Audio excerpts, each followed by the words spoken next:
tried drugs before. When I realized that it's not good for the body, I accept that. I cannot deny it. Pag-isipan ninyong mabuti dahil ang pagsisisi laging nasa huli. Mark my word. Kung gusto nyong magkaroon tayo ng martial law ulit, then iboto nyo siya. Yun lang ang ano ko, ay malaki ang posibilidad na magkaroon tayo ng martial law. Maniwala kayo sa akin. Super Pinas TV. Super Pinas TV. Manny Pacquiao, gumagamit pala ng droga at ipapakulong niya daw ang nanay ni Bongbong Marcos Jr.? Nako, kakapasok lang po mga ka-super. Dito kay Pinoy Views and Opinion, sa nakaraang interview kay Manny Pacquiao ay sinubukan niya daw lahat ng klase ng droga at sinabi rin niya na isa lang ang dahilan ng kahirapan ng bansa at ito ang korupsyon. At ang tinutukoy niya dito mga ka-super ay si BBM at si Tamba. Nako, at dati pala ay sinabi niya rin na huwag daw iboto si Bongbong Marcos sa pagka-presidente. Pero ngayon ay nasa line-up na siya ni BBM. Kung dati ay inaatake niya si Bongbong Marcos at ngayon ay join the club na. Nako naman, paktay ka dyan ngayon Manny. At ibinulgar niya din na bilyon-bilyon umano ang ninakaw ng mga Marcos dito sa bansa. Nilaglag pala ni Manny si BBM at ipapakulong niya daw ang nanay ni Bongbong Marcos. At dati rin ay tinitira niya pa ang mga Duterte at siguradong hindi siya tatanggapin ng PDP laban, kaya dito siya bumagsak sa line-up ni Bongbong Marcos mga ka-super. Para sa inyo mga ka-super, dapat pa ba nating ibalik sa Senado si Manny Pacquiao? Bibigyan pa ba ng pagkakataon ng isang kandidatong walang prinsipyo? Anong masasabi nyo dito mga ka-super? I-comment nyo na po at huwag nyo pong kalimutang mag-like, mag-share ng ating video at mag-subscribe. Masaya na po tayo dyan mga ka-super. Maraming salamat po sa inyong panunood.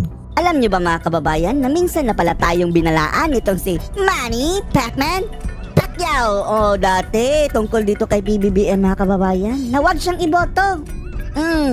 Dahil anya, sige, nasa huli ang pagsisisi. Sabi pa ni Pacquiao mga kababayan, mark my word. Napa-English pa mga kababayan. At ewan lang natin ha, ewan lang natin kung nagnag rin ba itong si Pacquiao? Dahil pagkatapos ng lahat mga kababayan na kanyang mga atake laban kay Marcos, ngayon, unit team na. Sa ating presidente, ang issue ay tungkol sa droga. Kaya ang tanong ng marami, nagnag rin ba ito si Pacquiao? Pero umamin ito mga kababayan dati na drug user lahat ng klase ng droga mga kababayan ginamit ni Pacquiao, pati ang cocaine na nililink kay PBBM. Hindi po natin yan invento ha. Siya mismo ang umamin. Panoorin nyo. I tried drugs before. I tried drugs before. When I realized that it's not good for the body, I accept that. I cannot deny it. I accept that. I cannot deny it. Ang daming interview niyan mga kababayan. Pati nga sa Rappler, panoorin niyo sa Rappler. I tried drugs. All kinds of drugs. Cocaine, heroin, marijuana, shabu, etc. Lahat ng klase ng droga na try na ni Pacquiao.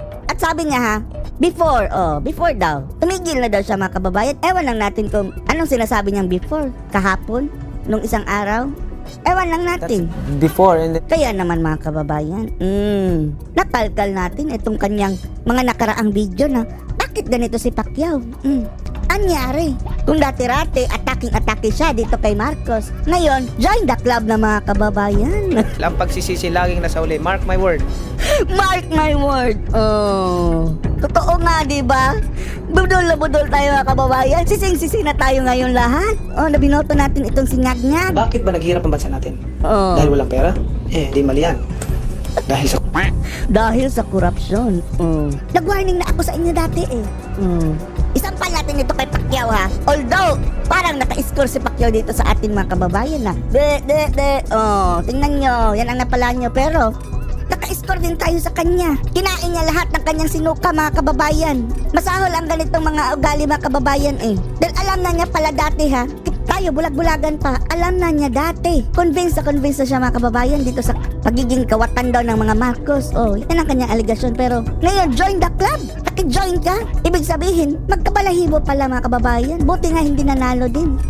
Ang mga Marcos, billion, trillion ang Trillion ang ninakaw daw. tapos iboboto natin. Ang talino natin. Ang talino. Nakakatawa no kapag si Pacquiao ay nagme-mention about dito sa mga intellect. Akala mo sobrang brilliant, nalampas sa kisame ang IQ. Ang talino natin. Ang talino natin. Di ba? Ang talino talaga natin. Kasi ang kahit ano hindi na pag-usapan. Kailangan ko lang matabangan matulungan ko yung lahat ng aking mga kababayan kung saan ako nanggaling.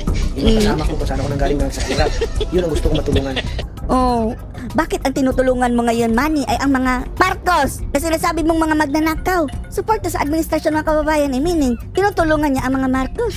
At mapakulong lahat ng mga kota sa gobyerno. Mapakulong. Pati si Imelda, sabi niya mga kababayan, ipapakulong niya. Senator Manny Pacquiao na ipakukulong ang nanay ng kalaban na si dating First Lady Imelda Marcos na may kasong grabe. Eternity later. Tapos, isa rin ito, no? Si BBM mga kababayan. Kung ako ganyan, ginanyan ang nanay ko, hanggang sa hukay, magkalaban na tayo. Papakulong mong nanay ko, ungas ka. Tapos ngayon mga kababayan, parang ngag-ngag din, mukhang lumalabas sa pareho ngag-ngag mga kababayan. Sila din ang nagkakaintindihan. Nagbabanatan tapos ngayon, unit team. Parang walang nangyari, ang mga ungas. Susunod natin ay ang ating pambansang kamao. Ang susunod natin ay gustong ipakulong ang nanay ko. Yung taong nagsabi sa akin na kawatan kami, trilyon-trilyon ang nanakawin. Kung hindi ka naman, I don't know kung anong tawag sa mga taong ito mga kababayan. Pamalas ng galing bilang mambabatas. Galing bilang mambabatas, anong nagawa yan si Pacquiao? Diyos mio. May issue pa nga doon sa pinagawa niyang sports complex doon sa kanilang lugar. At sa mga taga Mindanao mga kababayan na sabi, ay iboboto natin ay taga Mindanao yan si Pacquiao. Hello, natulungan ba kayo? Naging senador yan. At in the first place mga kababayan, umuwi lang siguro yan kapag tuwing eleksyon sa Mindanao dahil gamitin ang Mindanao sa kanilang boto. Taga Forbes Park na yan Makati mga kababayan sa Maynila taga Maynila na yan. Di nga natin alam, taga LA na yan. Amerika, may bahay din yan doon. Ginagamit ng taga Mindanao para sa kanyang boto mga kababayan. Taga Mindanao, huwag nang iboto si Pacquiao dahil unang-una, under siya ngag-ngag. Bagoong Pilipinas. Alam natin Bagoong Pilipinas is charter change ang kanila target mga kababayan. So, 0 vote sa kanila. At isa pa, yan si Pacquiao, intellectually mga kababayan, kulang sa kaalaman. Kababayan, ang ninong ng bayan, Senator Manny Pacquiao. Ninong ng bayan? Ito si Pacquiao, no? Kapag sa unang tingin, parang si Pooh, yung komedyanteng Becky, mga kababayan. Honest lang na kung may judgment na ng Supreme Court yan, alam nga naman na there's no above the law. There is no above the law. Tingnan nyo mga kababayan, pati simple grammar hindi alam. No one is above the law. There is no above the law is a wrong grammar. Hindi ba tayo na ngungot ya sa mga hindi marunong mag-English mga kababayan Pero iba ito Senador mga kababayan, dapat basic grammar alam mo dahil lahat ng batas mga kababayan dyan sa Senado nakasulat sa English. Paano mo maiintindihan yan? Ipapabasa mo lang sa mga mga consultant mo. Smio. Alalahanin natin yan. Dapat nga sana mga kababayan etong senador, kahit ang requirement ng mga kababayan is pasado ka sa civil service. Diba? Ibig sabihin, mental capacity yan nga mga ordinaryong mga manggagawa. Hindi ka nga makakapasok sa gobyerno kung wala kang civil service sa eligibility. Smio, there is no above the law. Yan. Baka iniisipan nila na they're above the law. Di ba?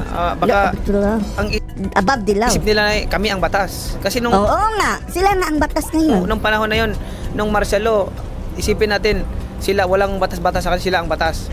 So, parang yun ang pag-iisip nila. Tapos nakisali ka ngayon. Sila ay king, queen. Totoo nga. Admiral, queen, admiral. King, ngag-ngag, tsaka tamba. So, yun ang pag-iisip nila. So, mahirap yun pag gano'n ang sitwasyon.